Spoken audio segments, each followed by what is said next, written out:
Hello, everybody, and welcome to the Penalty Loop Podcast, a podcast about biathlon by Jordan Gottschalk from Penalty Loop and a regular guest, RJ Weiss from Biathlon Analytics. Hey, Tobias, thank you. Or is it Tobias or Tobias? Or Region, we would say Tobias. Tobias. Okay, we'll stick with that. Welcome on our podcast, and thank you for taking the time.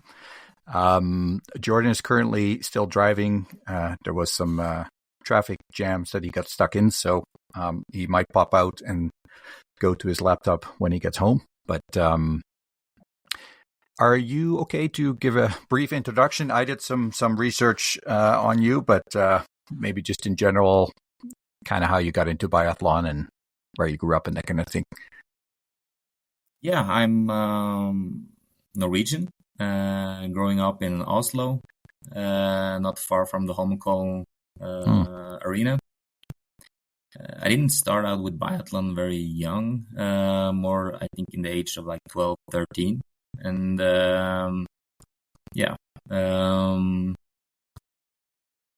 went to this sport gymnasium up in Lillehammer, and then I was in a junior national team some years, had some, I would say, junior age success as an athlete, and then having a lot of trouble doing this kind of step into the senior ranks, and a lot of illness, some injuries, just like every year something seemed to happen. And then with the kind of high level of the Norwegian team that we have seen throughout the years, it's super difficult to break through. And that's when my active career kind of ended. Right. But I looked at your results, and I see that your average rank is third. That's not too bad. Category in in Norwegian? No, you did two IBU Cups. You got second and fourth. Yeah. So that's not too bad. The other thing I saw, that you retired pretty early because in your junior world championships, you raced against Simon Eder, and he's still going. So I don't really see why you're not. No, again, this was, as I say, this, I had 5 years of basically from the age of 18, 19. Then I had 5 years of nothing really working. And then 5 years later, you see the guys that you were fighting with in junior world championships. At that time, Andy Birnbacher and Nikolai Kruglov and some of these guys, I was still fighting to almost get IBU Cup selections, and these guys were winning World Cups and wearing yellow bibs. Right. So, then I turned into coaching. I was still the last 3 years of my active career, I also did coaching education in this sport university in Oslo. Okay. And that was always focused on biathlon, or was it more general coaching in sports? No, that was biathlon specific. Okay. Yeah. And so when you grew up in Oslo, not too far from Holmenkollen, was that an area as a kid you would go to and play around, or it's a park, right? If it's not used for events? Yeah, it's like a training area, and when I started skiing, I was also I started biathlon, but then we had a great group of cross country guys from the Holmenkollen, the local ski club there, right? And we were just using this arena as our playground, training, and incorporating a lot of friendly competitions, like swimming over the pond that was in the Holmenkollen ski jump in the summers, swimming over there and then running all the stairs up, making mini competitions out of everything. So this for sure was a inspirational place to grow up, and nice. And then for when there were races in biathlon or cross country skiing, would you be able to just walk to Holmenkollen and just find a spot wherever? I mean, I guess you had to pay in the stadium, but other than that, you can just go this and watch whole it. area around Oslo is filled with actually thousands of kilometers of skiing tracks surrounding the whole area. So when there's enough snow, there is endless opportunities there. And to go to and from training with biathlon is more complicated because you need to have the rifle, and when you're underage, you need your parents to come. But for cross country practice, I used to like walk, or if I was late, I run. It's like 10-15 minutes to the stadium, and then join the practice, and then run back home. Right. That's not a bad day for work. So you raced in the early 2000s. Was biathlon as big as it was now in Norway? I think from a spectator view, maybe not quite, but still almost. You know, we have some amazing athletes of this era, like Bjørndalen, Andresen, Hanovo, all these guys. But from a participant standpoint, it really blew up after like my age, like this 3, 4, 5 years younger than me. That's when the numbers of competitors in youth and junior ages really started to blow up in Norway. Well, after they saw you, or after they saw Olain, or one of the two. Yeah. Moving on to your coaching career. So you I'm assuming you coached before you went to the Polish women national team. Yeah. Was that in Norway? I have a quite long and how would you put it? Eventful kind of coaching career. I started off 3 years in the regional team in Norway, in the Lillehammer region, then called Team Statkraft. And then after that, I was actually 2 years in Switzerland, mainly coaching the Swiss women biathletes, the Gasparin sisters. Okay. Yeah. Then I went back home to Norway for 2 years with a Norwegian national B and junior team. And after that, I was 3 years in Sweden with the Swedish team. I still lived in Norway, but coaching the Swedish junior and B team, was chief of development at this time. This is like then post Sochi Olympics. Any frowns from people around you about going to the arch enemy? Yeah, for sure. There's a lot of comments. Sweden, Norway, and all of sports and winter sports for sure. At that time, Sweden was quite far down. This was the time when Hanna Öberg, Anna Magnusson, Sebastian Samuelsson, these guys were just juniors. And the rest of the Swedish team was for sure having a down period. So then the rivalry was not as fierce as you would say it is now. So when you saw like Anna Magnusson and Hannah and like, did you already feel that they could be pretty good when they're getting a bit older? Like, did they already stand out a lot, or? Yeah, for sure. You could see that they have both physical and mental abilities that could grow into something really, really special. They had also success in these junior categories. Hanna with a double gold in junior worlds down in Romania. It was a really cool experience. She came there actually as a little bit of an underdog. She was not really viewed as the most talented of this group, but she she's just a super hard and smart worker. And right. Yeah. Who were the athletes that were kind of the favorites? At that time in that group, both I would say Anna Magnusson and also Sofia Myhr was like a little bit the third girl in this group. They were all the same age, and they were maybe viewed as bigger talents in a way. And but yeah, I've learned that you cannot really judge 18, 20-year-olds and say that this is like definitely this one is the bigger talent. This one, like there's so many examples of people having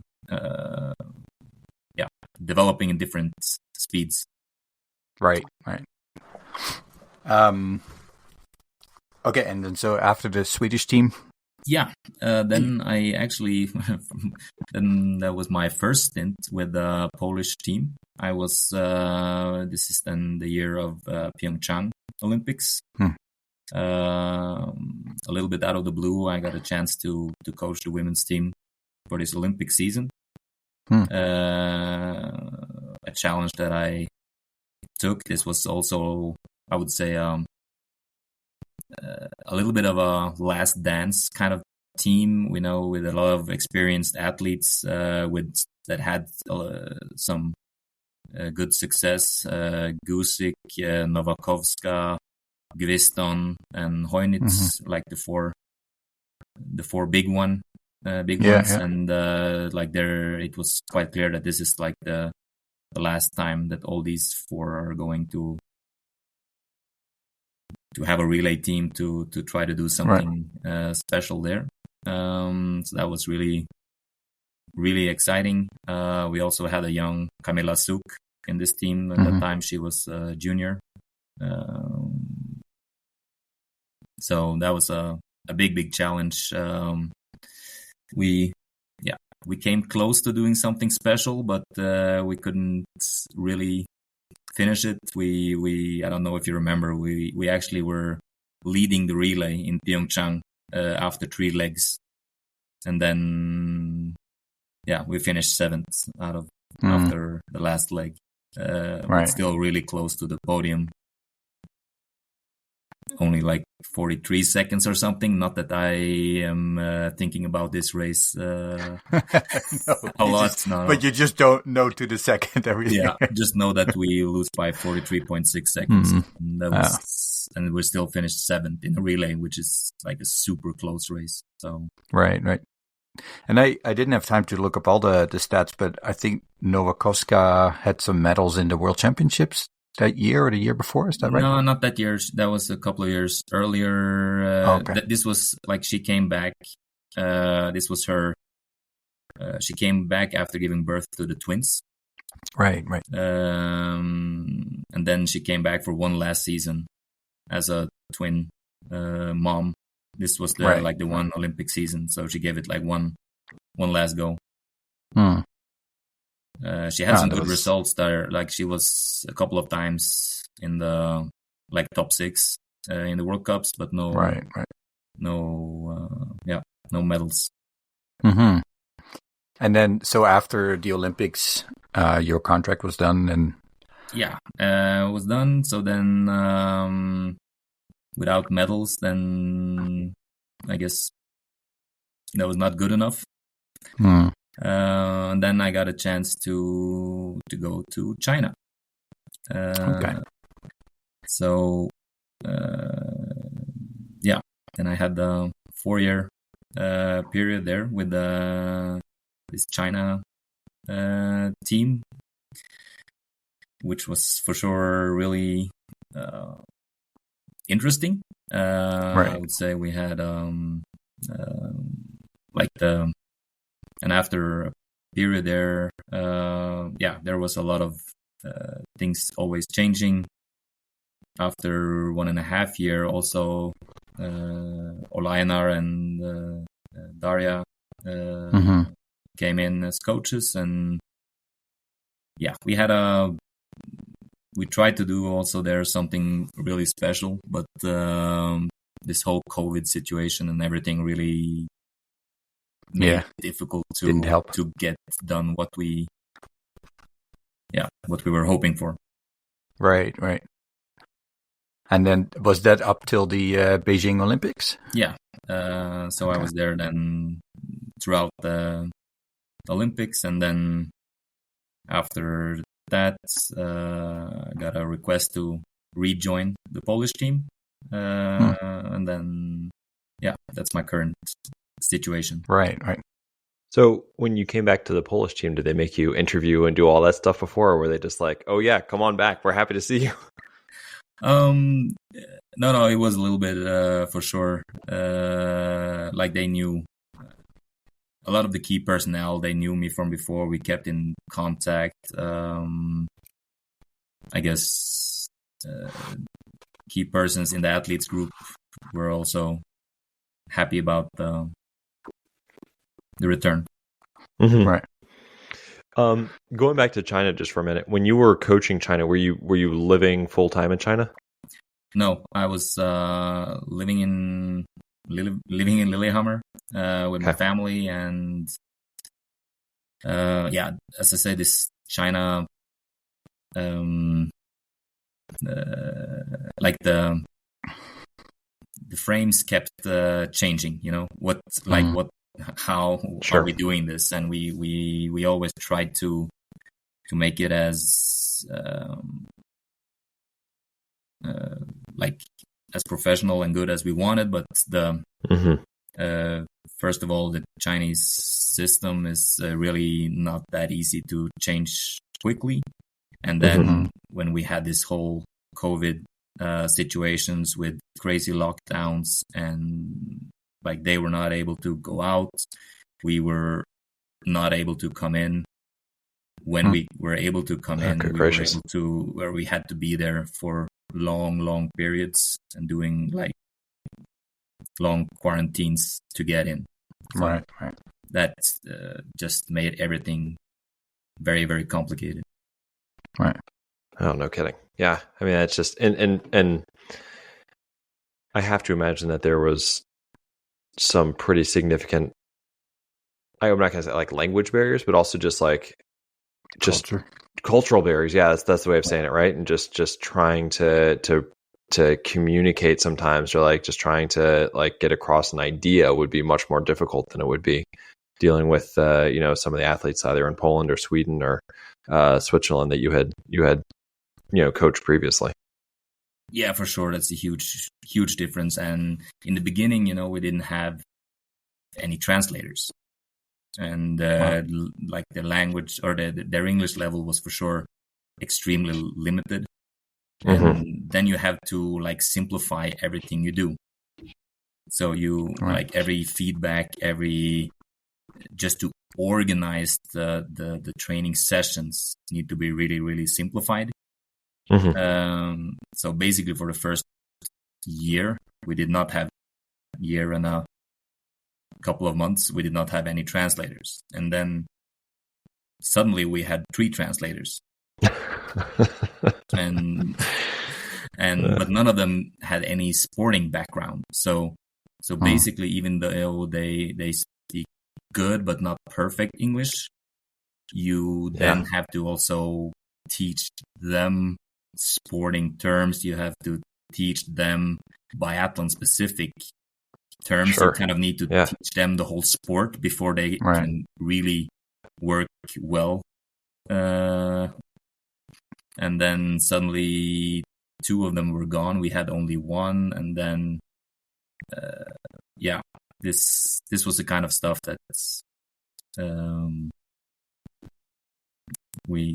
of challenges made it interesting.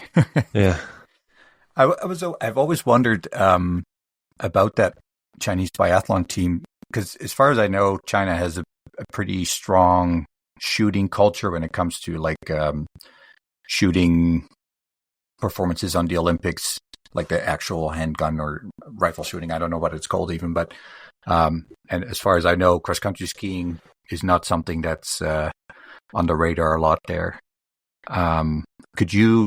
Was there a difference between, knowing more about shooting than about skiing, or would you say In general, this China is such a huge country, and I like the rifle shooters or the shooting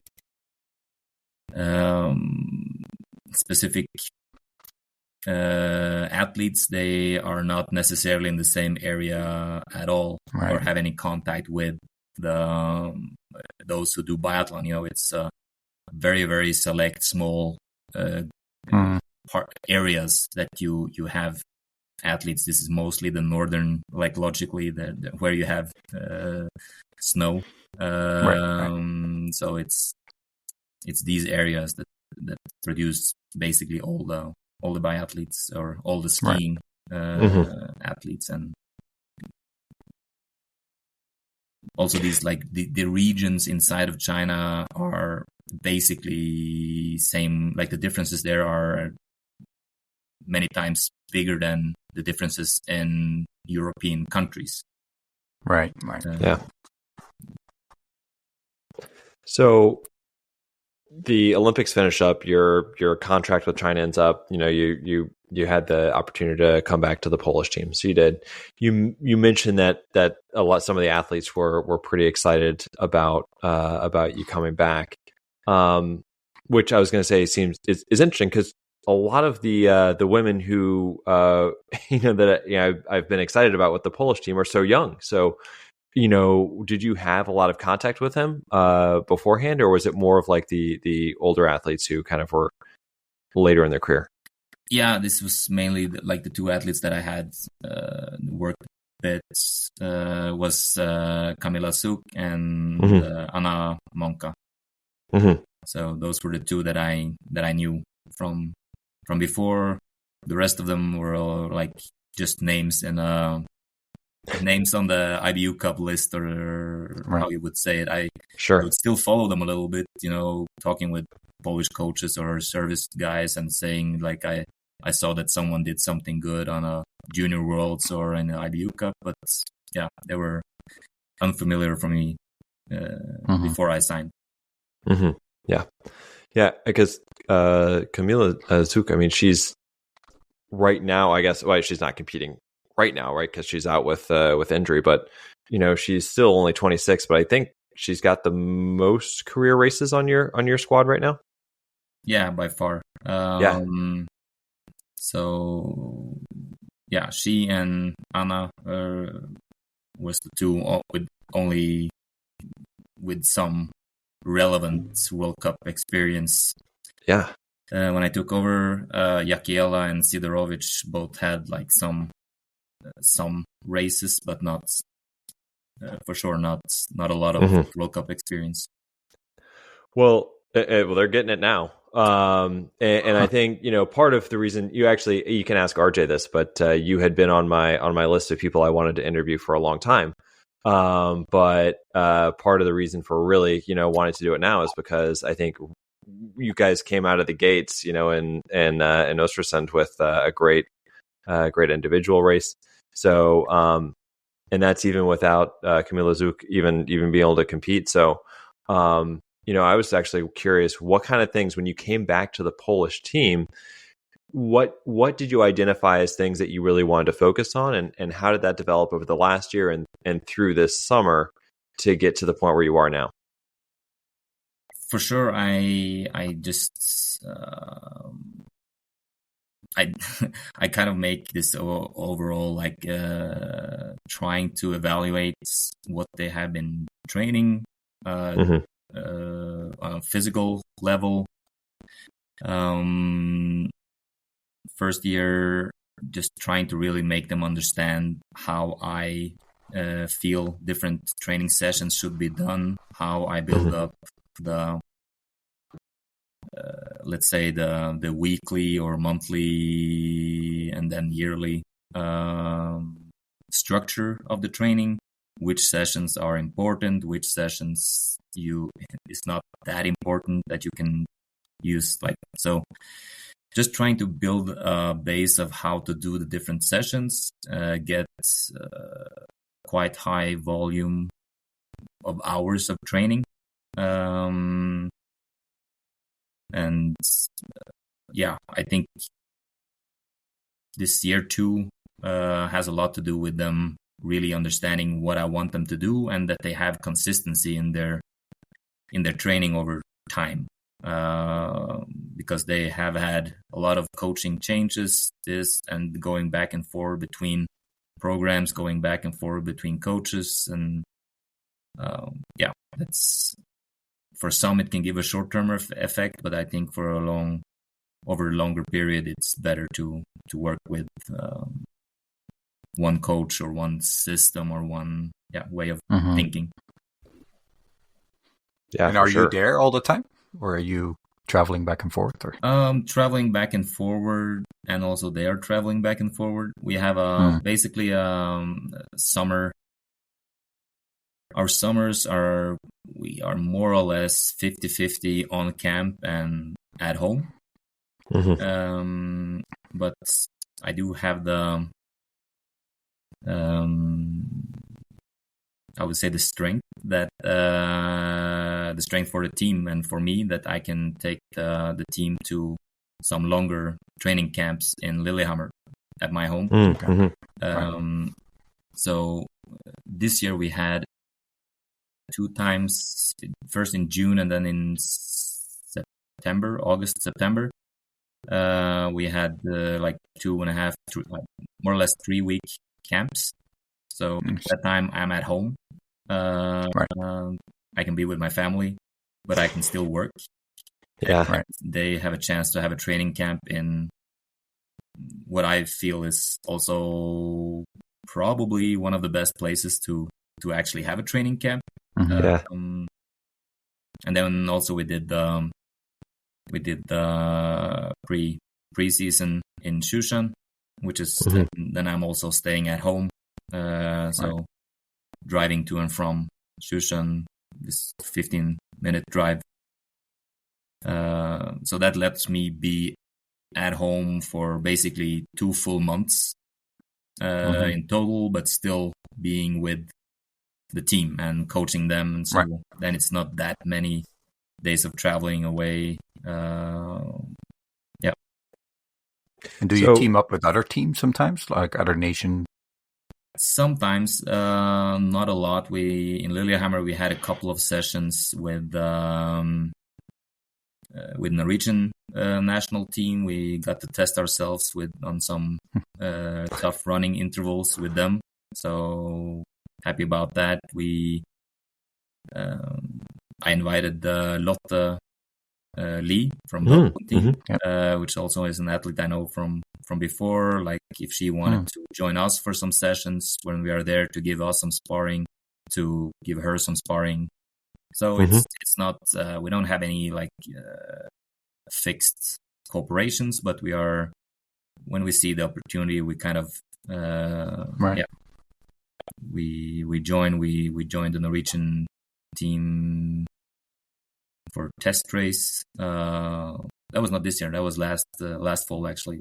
For test race in Oberhof, when both we and Norwegian women were there at the same time. We joined them for a test race. So nothing fixed, but we try to take our chance when we have the opportunity. Right. So is the relate, like I can see with the wax teams that they are a bit more secretive between the two nations, but as coaches, I mean, you coming from Norway and having worked with Sweden, like is it pretty open towards each other? Yeah, I have. There is nobody in this coaching ranks that I would say I'm hiding any secrets from.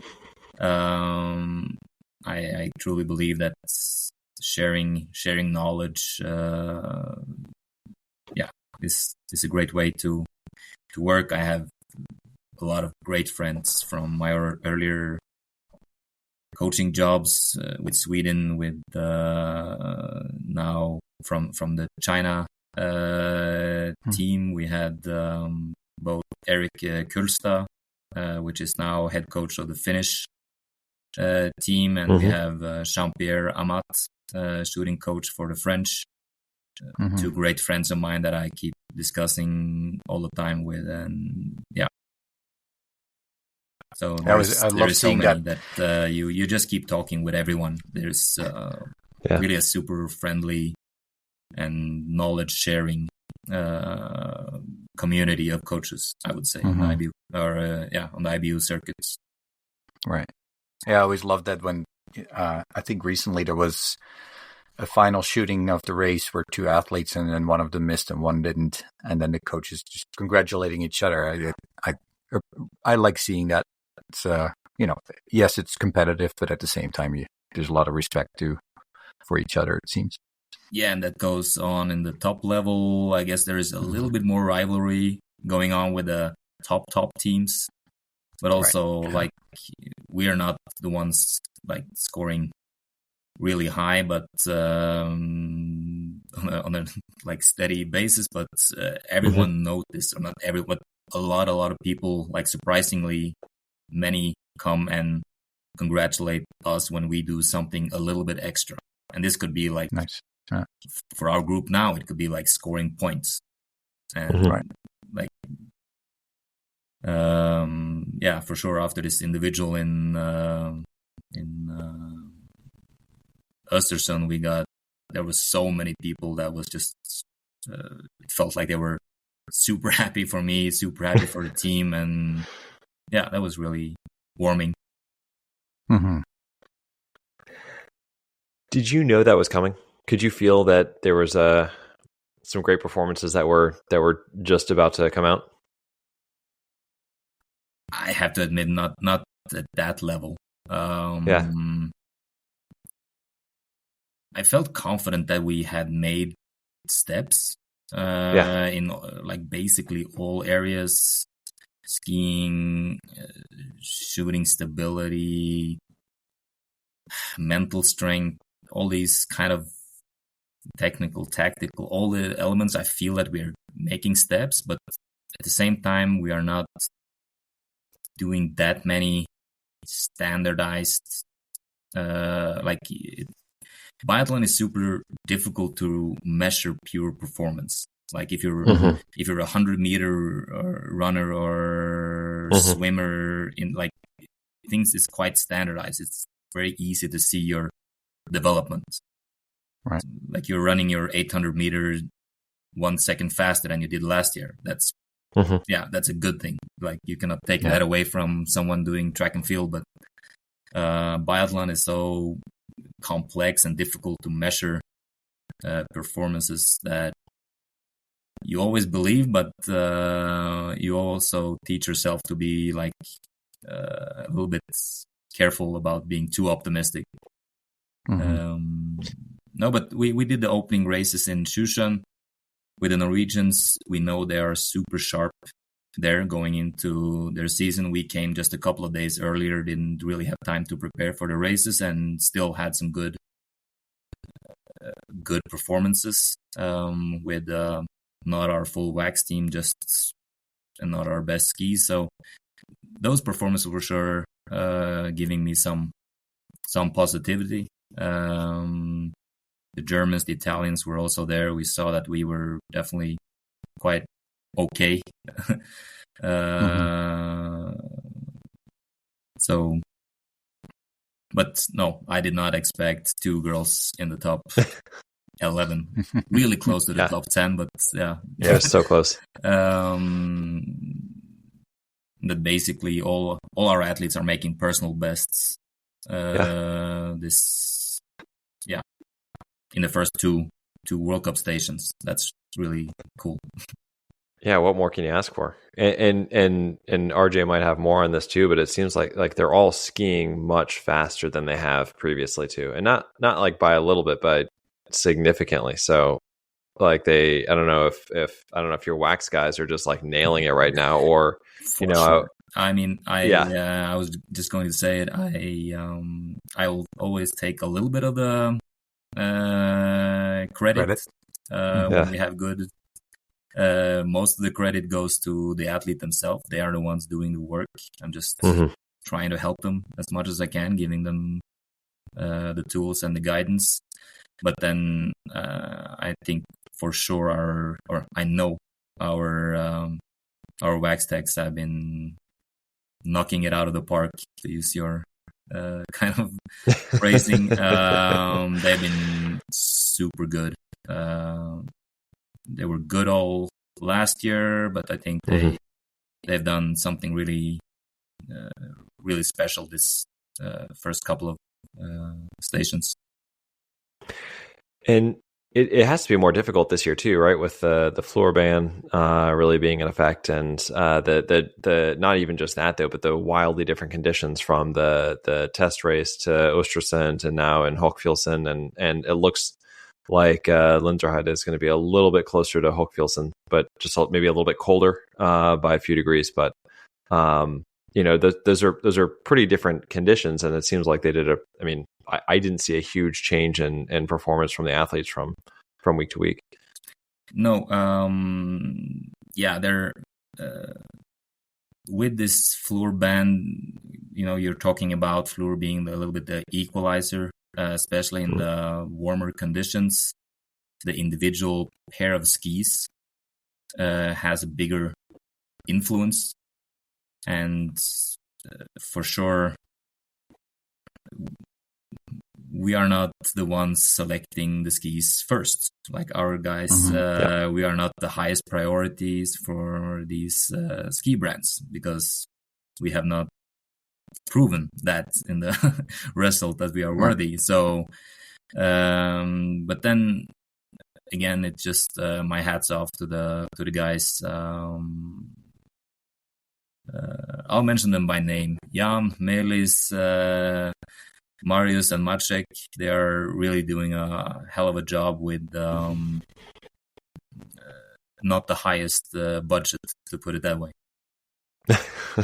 I've always wondered about that, because I know fluor wax is quite expensive, and having to use that for testing and the whole weekend and big team. Do you think that leveled out the bigger teams with the smaller teams a bit now that there is no fluor? Because I think fluor is the most expensive part of the waxing. Is that right? The most expensive is to always having to try everything new. And now there is a lot of new stuff on the market, because everyone is trying to find the new thing that's working. And like, nobody can afford to say, no, we will not test the new stuff. So everyone has to kind of, it's super expensive, this whole transition. Individually, yes, the fluor products were really expensive, but now having to change out your whole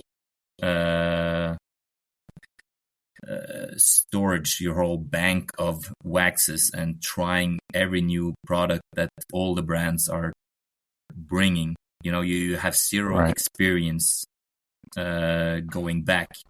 These guys, they are like books, like they have everything in the books from what happened in Lenzerheide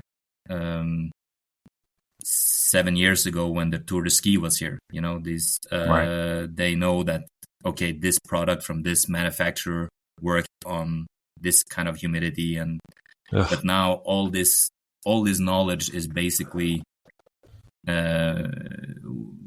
you have to start from scratch again. Like, you have to build up this huge database of knowledge, and you cannot afford to say that, we will not try your new products, even though very at the moment, very, very high percentage of them are not working at all, even though So now it's really expensive for all the teams. Maybe this cost will go down a little bit going forward, but at the moment, for sure not. So how did you find these 4 guys? Are they all Polish, or? 2 of them are Estonians. Yeah. You have a love for Estonian waxers, or yes, love them. Love the Estonian wax guys. These guys, I don't know if you can have them on. They're I don't know if their language is appropriate for broadcasting. Do you mean to speak English enough, or or are you talking about other appropriateness? No, they were brought in by the most famous Polish athlete of all time, more or less. That's not doing ski jumping. When I took the job, Justina Kowalczyk was the sport director of Polish biathlon. So she, together with the president, was the guy bringing me in, and they were also the guys bringing in these two Estonian waxer that she had been working with earlier. So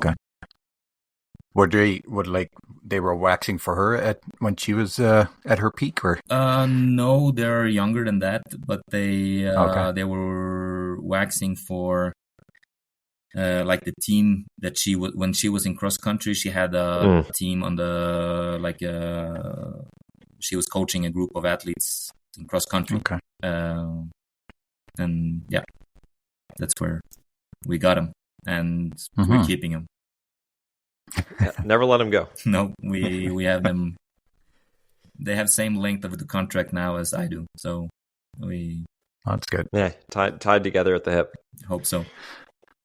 So the other the big thing that's sort of been impacting biathlon, it's definitely been impacting biathlon. It's COVID, right? And this is what, the 4th season of COVID? I've lost track now, but it seems like, we've had more people who have missed races this season than I can remember. And it's only been, now we're in our 3rd week, but it just seems like every week it's like, large numbers are missing. So, how are you guys dealing with that? Are you guys, trying, reinstituting like masks? Like, how are you guys dealing with it? The main thing we're doing is we're trying to keep mostly to ourselves, like being normal, healthy, keeping this hygiene basics at a good level. We're not overusing masks in our team. If someone is getting a little bit sick, we encourage that, like we separate them as well as we can. We try to like they will be using masks, but so far we have been very lucky or good, I don't know, with our measurements. We have managed to stay really healthy. I did catch it just around this opening weekend in Shushan, national opening there. So then I excluded myself as much as possible for the team. That's a true coach, hey? Just taking it for the team. Yeah, and it's super frustrating. You want to be there close. I am the only coach for the women team, so it's not like when the Swedish coaches have one out, they have 3-4 more just rotating in other guys. We have in our team, we have one men's coach, one women's coach. At that time, the men had their preparation in Finland. We had ours in Norway, Shushan, and I kind of have to do my job, but still the most stupid thing I would do is to stay too close and then give the whole team COVID 1 week before the World Cup starts. So this it's like for sure some flashbacks, but still people are just, I think they're treating COVID a little bit more serious for sure than a normal cold. Yeah. So that's where we are now. Like, everyone is also worried that you don't want to get sick. You don't want to get a normal cold. Sure. Right. And you shouldn't compete or train hard for sure if you're sick. Also with a normal cold. And then if it's actually also the COVID, we still have, or we have more and more evidence that this can be more serious if you train, if you compete, push your body with that. So it's basically just one more level of taking care about your health, being more careful and I guess if the same symptoms and not COVID, some of these athletes would stay in the team. Some of these athletes would actually maybe race even or come back to racing earlier. But when it is COVID, it's much easier to say, okay, then skip this World Cup station, isolate, go back home. Because it is faster and it is more dangerous. So then people take more. Sure. You may not actually know the answer to this because it may not be a standard thing. And I guess maybe that is actually the question, but is testing when you are having symptoms, is that required at all? No, there's no like IBU guidelines. There is no IBU, or there is IBU guidelines about health prevention, but there is no like rules. As I say, it's guidelines. So it's basically up to every team, every athlete to make their own decisions, to make their own rules. Yeah. And people are for sure handling it differently. But there is, you cannot really blame anyone. There is for sure nobody like, I'm super sick, but I'm still going into the common eating area and coughing around on everyone. Everyone's nobody's being dumb about it. No, or at least in the way that what I see, what I feel, nobody's being dumb about it. Everyone is being so what was the extra careful about it. So what was the mental impact on you to not be so close to the team, and then they had some really good results? Yeah, I actually got the positive test just after, so I was I was close to them in the after we had some good results in the Shushan, and then we had almost 2 weeks of training camp in Shushan after the opening races, and then I just came 2-3 days after the athletes to Östersund. I stayed at home, was out of symptoms, testing negative, and then I came a little bit later, and then I again tried to keep my distance for sure to be safe for the first period, but still coaching them, still being close without hugging too much, yeah. Oh man. So it was good timing, right? You got it out of the way before the season started. So for me, good work. Perfect. Good. That's the good thing about having 2 young kids. Then you will get all the you can get all the illness exposure and all the time. You're telling me, man. Just went through the same thing here in my house. Yep. So I guess did you just go home? Did you stay at home when you were sick then? I did I was sick, but minor symptoms. Yeah, minor symptoms. So I went to the shooting range, kept my distance, did zeroing, talk to them with only outside and only at a safe distance. And so I didn't join the second training session in the gym, for instance. Then I give this over, like, you're doing this on your own or under the guidance of our physio, and just we're there for the key parts, but not for everything. So, I apologize. I'm kind of jumping around a little bit here, but you've had these great results so far. I think that I think I've got the numbers here correct, but Joanna Jakiela, she has almost matched her career number of her career high in points for the season, and it's only been 2 weeks. So I think she's got 30 points now, and last year she had 36.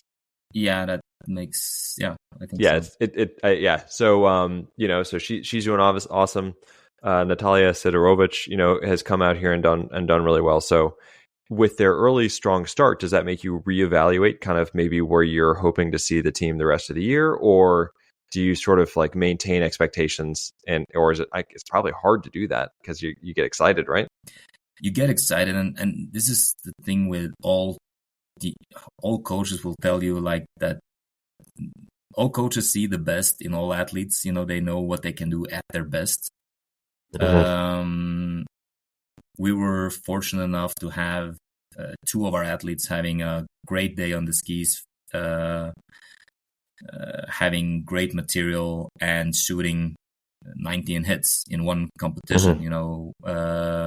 At that day, Natalia Sidorowicz did not have a good day, and she did not shoot well. So, like for the two, for Maka and for Jakiela, everything came together on this day, and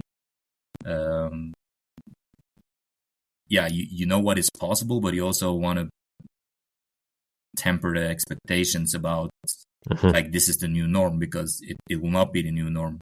Even if we take a small or a step back in the next races, it's still a huge step up from last season, and that's where you kind of have to. That's the way you have to view it. Like in Hofpilsen, we were our rookie Daria Gembitska. She came 61st. Missing the first boot by 0.4 seconds with 2 mistakes. And all of last season, we had no races where we put all 4 girls in the pursuit, even with Kamila Zuk then and the 3 others being the same. So we came super close to doing something we didn't achieve last year. So that even if it felt like not that good, so close, but not yet. It's still really good. That was only Daria's second like individual race in the World Cup. I don't remember. She was 67 or 71 or something in Östersund, and then she's 61 in Hofpilsen, and she was super angry about missing it with this little.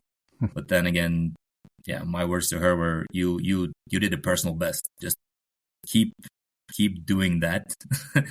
Every race, every race is your new personal best, then things will be very good in a very short time." Yeah, that's what my coach used to always tell me, is that like, even if it's a personal best, I ran cross country and track, right? And it was one of those, even if it's a personal best by 1 second, it's still a personal best, right? You can't be upset. No. It's the best you've ever done. Yeah. So, you can still look back at like, things you want to do better, that you feel you can do better. Yes. She took 2 mistakes. She didn't feel great on the skis. She's been stronger. I would say overall, she's been stronger in the summer training than what she has shown so far on the skis. So, So I was saying, you also have to be pretty excited that, because I don't know if there's a timetable for Kamila Zuk to come back, but if she's able to come back and look remotely like she did last year, then that's a pretty decent 4 women you're able to throw out there for a relay, right? Yeah, that's for sure what I was planning in the summer. Yeah.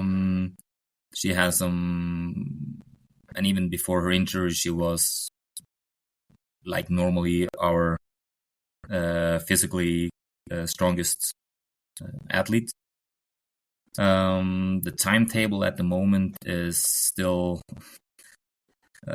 nothing more than cautiously optimistic. She still has not started skiing. Her, after a setback, after like she made the operation, put in metal screws and stuff in her ankle. Then things were going quite well. She take out again these metal screws. Things were going okay, and then there was a setback because there's a small bone fragment still inside there, making some trouble, pain, and extra swallowing. So, and just keep everything going slower than the optimal. So But she's more or less been cleared to like start pushing and these little bit the limits, start doing longer bike sessions, and slowly getting back to skiing, trying skiing, and then we'll just have to see. I mean, the goal for everyone is that she will get back to okay level as fast as possible, that she can maybe join the team at some point during the season, but always the main goal has to be fully healthy going forward. So everything we'll get this season, we have to kind of see as a plus. If that is taking part, getting some races with far from optimal level, that's okay. If it means she's actually coming back quite fast, and can be back to, I will not say her best, but a decent level at the last trimester, that would be awesome. But all in all, we're trying to play the long game, trying to not make anything hurt the big goal, the big future goals. Oh, for sure, right? Because she's still young. She's still only 26, so yeah, she's been around for a while because she was so talented. Like my first stint there in 2017, 2018, she was junior. She was in the A-team group. She was double junior world champion. Just getting all the hype, a little bit too much, of course, because this is, not that easy. But she has minimum one more Olympics in her. I hope she would consider more, but for everyone, it's nice to just see next Olympic as the main goal and then take it from there. Yeah, I hope she's around for what'll be 2030. Yeah. Right? Because wherever that may be. Well, it's going to be here in the United States. That's why I'm selfishly hopeful that she's going to be here, isn't it? Yeah, maybe. Okay. Or is that the one that's going to France? I think is that the one that's going to France? France first, and then Soldier Hollow. Yeah. Yeah. Okay. Well, I had it wrong, but maybe she won't be here in 2034. That'd be a hell of a career. Don't try at her mental status right now. We're not talking about 34. That's a great bridge, though, because I was going to ask, how do you feel about the season ending in Soldier Hollow and then Canmore? And how does it impact your preparation? And I'm excited about it. I was not there for the last North American set of races. Was that 19 or 2019? Because there was a year where they came to Canmore but not Soldier Hollow, I think. Yeah, but there was somewhere else. I can just look it up real quick. I think it was 19. I think it was the year after Pyeongchang Games. I was not there at that time with the Chinese team. Then we split up. I was home in Europe doing IBU Cups with that part of the team, and other coaches were doing the World Cup. And so I'm excited about it. Canada is, I would guess, the biggest country I've never been to. So that will be my first time in Canada.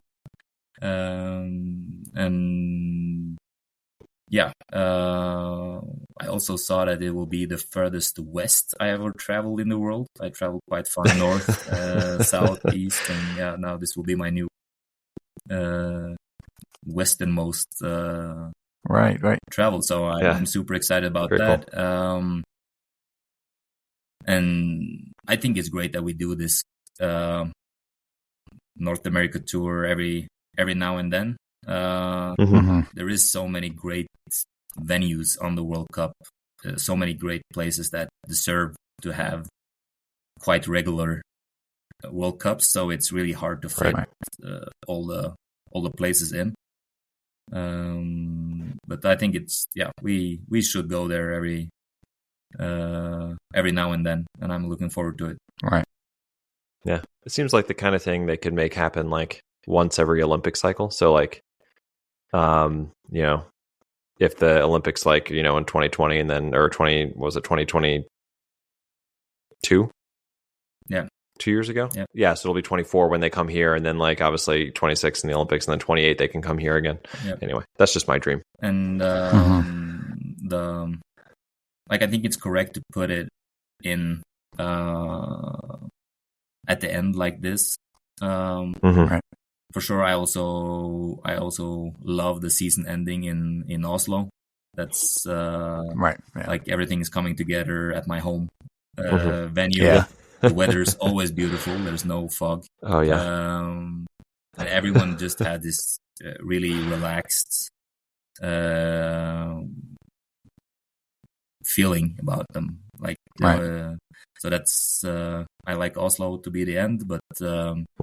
Again, I think it's completely correct to put it at like the last trimester, because this traveling back and forward is, of course, a big challenge, and putting it directly before World Championships, for instance, we saw then that some teams sometimes skip it and do preparations instead, and that's, I think, one of the really, really strong things about biathlon is that all the main, like everyone is competing every weekend, all the races. The big stars are always competing. If you're comparing to cross country, for instance, where they are much more taking a weekend off and not competing here, not competing there.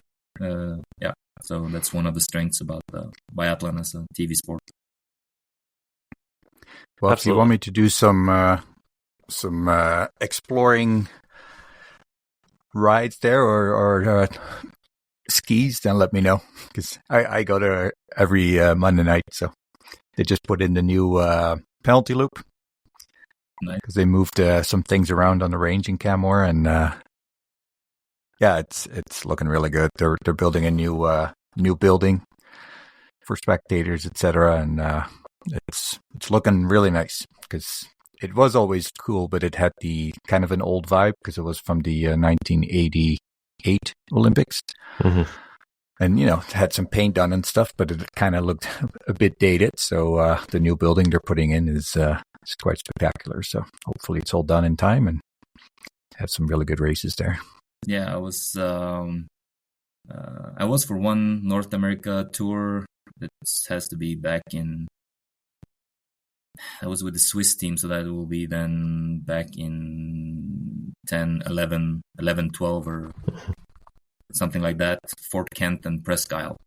And even though from like spectator volume perspective, it was not as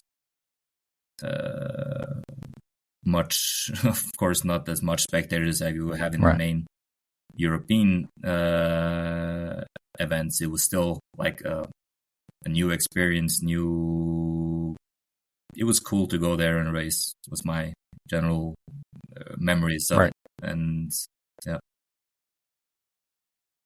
yeah, I mean, spectators are still not going to compare to what you have in Europe, but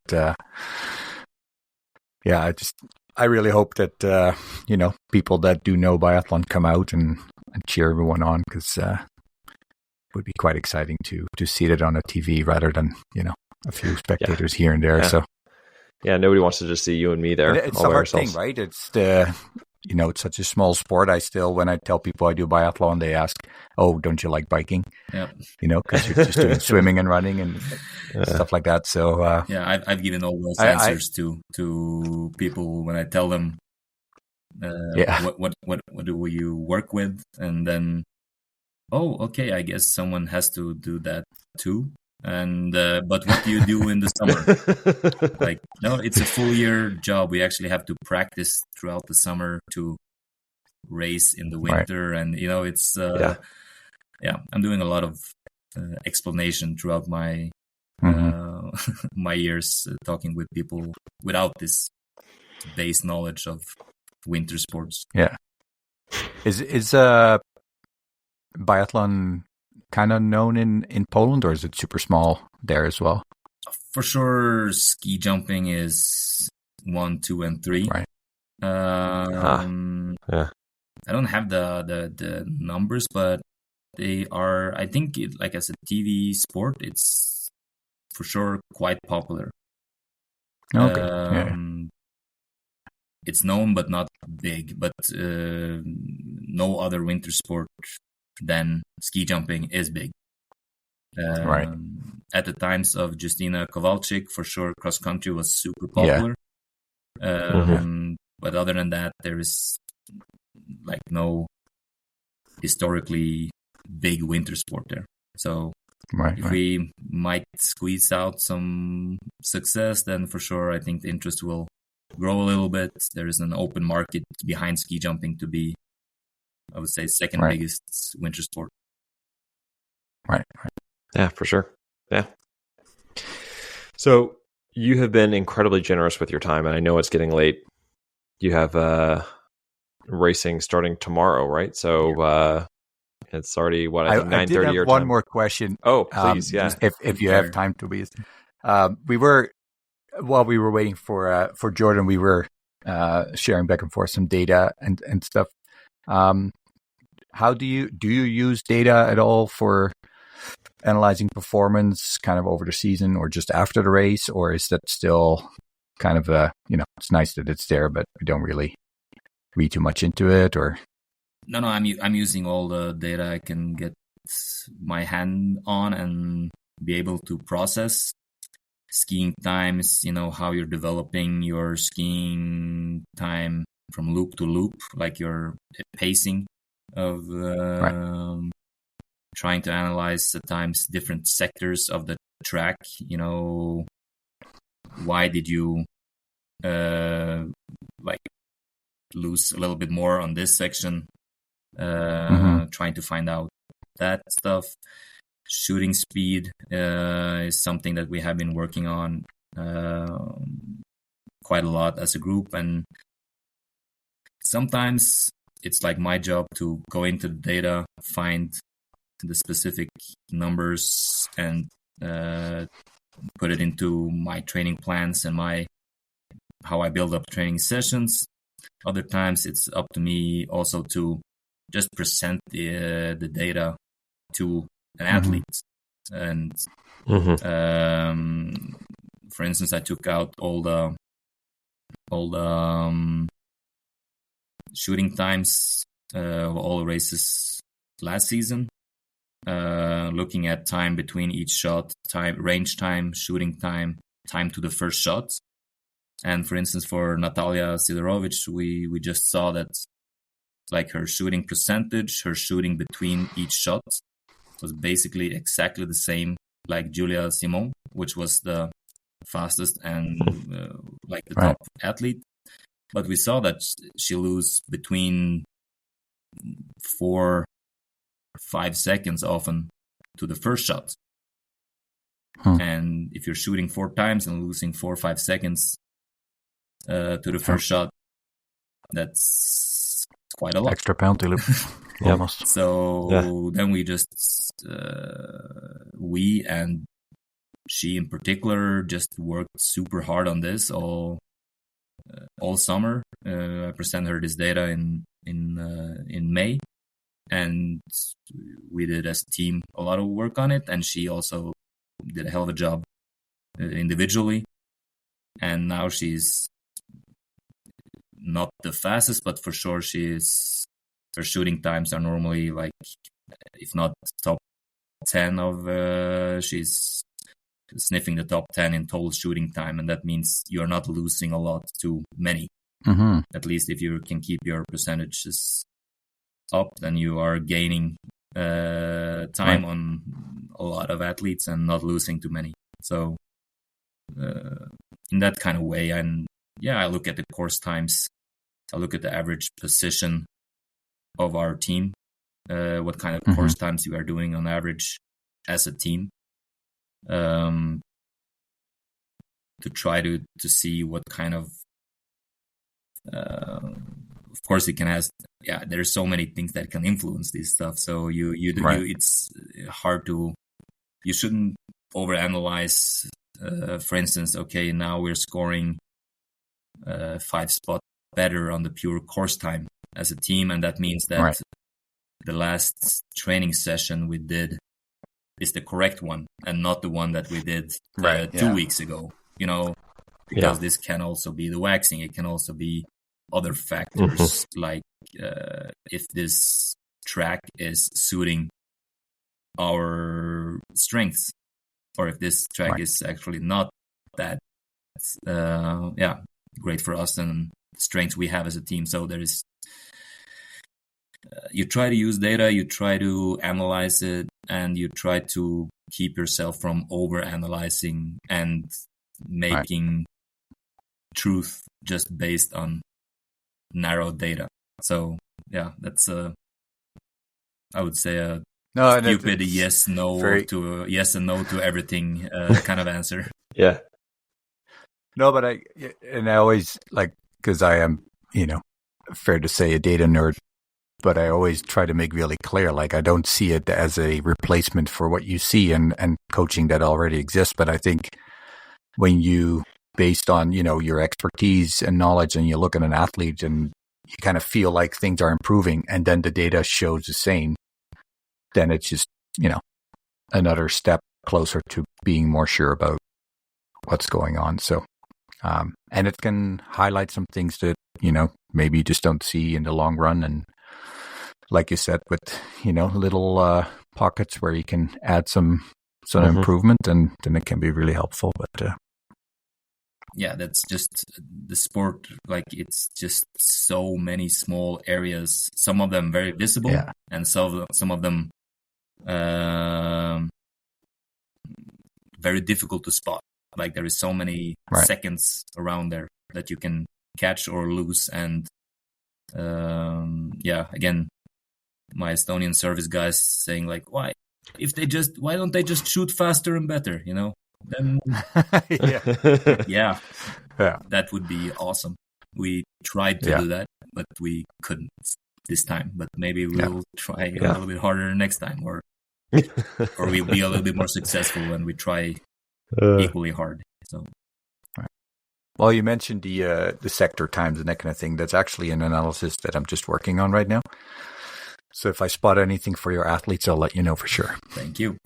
I try to get as much data in and try to sort it out in my own head, and see what I can use, what I can give to the athlete, what I should keep to myself.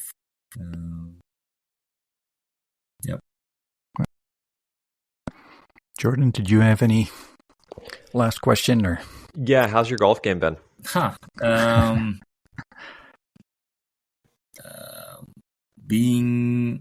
Traveling as much as I do, and then and like when I travel, I'm not the kind of coach that would bring my golf clubs to training camp and then say, I'm going golfing, you just do your second training alone. Practice. Like, that's not my style. So I'm doing basically all my golfing at home. And if I've just been away for 2-3 weeks, then not that I want to, but I'm home. Now would not be very popular if I would say I'm spending 6 hours on a Saturday golfing. So I do 90% of my golfing when the kids are in kindergarten and at school, and the wife's at work. Mm-hmm. So that's like Monday to Friday between 10 and 2. So I try to squeeze in some rounds there, but for sure, I should probably get some coaching, but I'm stubborn enough to think that I'll figure it out myself, and I am not. So So the picture you have on your Twitter profile, like the banner picture at the top, I'm going to assume that's not your home course. Really? No. That's for sure one of the more scenic places I played. That's the Mjøsa lake is really nice in close to the Lillehammer region, but that's from Spain. Okay. Yeah, I was gonna say the palm trees looked a little out of place for Lillehammer. I think that's actually Canary Islands. It looks glamorous. It was really, and thanks to my wife for that, giving me the afternoon to play around the golf that holiday. Well, hopefully next time you hit the course, you are warmed by all of the great successes you guys had this season. Thank you. I'm a realistic optimist, trying to balance being positive and optimistic about everyone's potential, and then also being realistic about ups and downs in our sport. Well, I mean, it's been a heck of a start for you guys, so I think a lot of people are excited about it, and just keep doing it, right? Yeah. Why not? Just do it again. What's wrong with you guys? 9th and 11th place every time. Yeah. Well, I forgot to mention to the girls, but I'll tell them at breakfast tomorrow that they just have to. Yeah, that's it. Yeah. We'll see how just it let them goes. know that us two idiots said that. That's all it takes. Thanks again. Honestly, this has been awesome. I really appreciate it. I seriously can't thank you enough, and we'll definitely have to do it again. Thank you, guys. And we'll see you in Canmore. We will see you in Canmore. Keep spreading media, spreading positivity around biathlon. Get the interest up. Absolutely over there, and you better believe that I'm going to be saying something about the Estonian wax guys on your team now. Right, so they deserve it. They deserve all the credit they can get, and some of the banter they can get. Yeah, right. All right. Well, good luck this weekend, and we'll talk soon. Thank you, guys.